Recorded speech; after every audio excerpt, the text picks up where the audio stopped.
پہاڑی زبان میں اپڈیٹ سنیے۔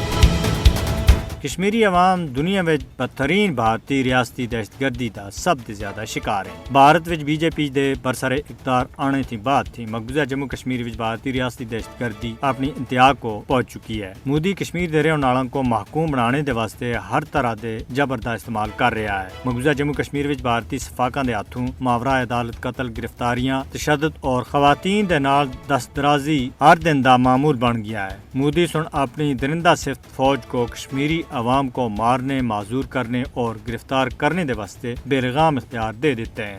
گزرے دن سری نگر دے ہارون علاقے وچ بھارتی صفاقاں دے ہاتھوں ایک اور نوجوان سلیم پرے ساکنے حاجن بانڈی پورہ جام شہادت نوش کر گیا ہے، جبکہ اس کے بعد زکورہ حضرت بل وچ بھی ایک اور نوجوان کو شہید کیتا گیا۔ اس طرح پچھلے 5 دنوں دے دوران 15 کشمیری نوجوان بھارتی دہشت گردی دی بینٹ چڑھے ہیں، جبکہ دسمبر 2021 وچ 31 کشمیری بھارتی گولیاں دا نشانہ بنے۔ جنوری 1989 تے ہن تک بھارتی فوجیاں دے ہاتھوں 95,950 کشمیری جام شہادت نوش کر چکے ہیں۔ 1989 تے کہن کے ہن تک بھارتی فوجیاں دے ہاتھوں 22,940 کشمیری خواتین بیوہ، 11,246 دے نال دستدرازی کیتی گئی ہے۔ بھارت کشمیری عوام کو اجتماعی سزا دینے دے واسطے ریاستی دہشت گردی کو سرکاری پالیسی دے طور دے اتے استعمال کر رہا ہے۔ فسطائی مودی حکومت مقبوضہ کشمیر وچ ہندوتوا ایجنڈے کو اگے بڑھانے دے واسطے یہ سارا کچھ کر رہی ہے۔ کشمیری عوام کو زیر کرنے دی بھارتی کوشش کسی بھی صورت وچ کامیاب نہیں ہو سکتی۔ کشمیر دے رہن والا سن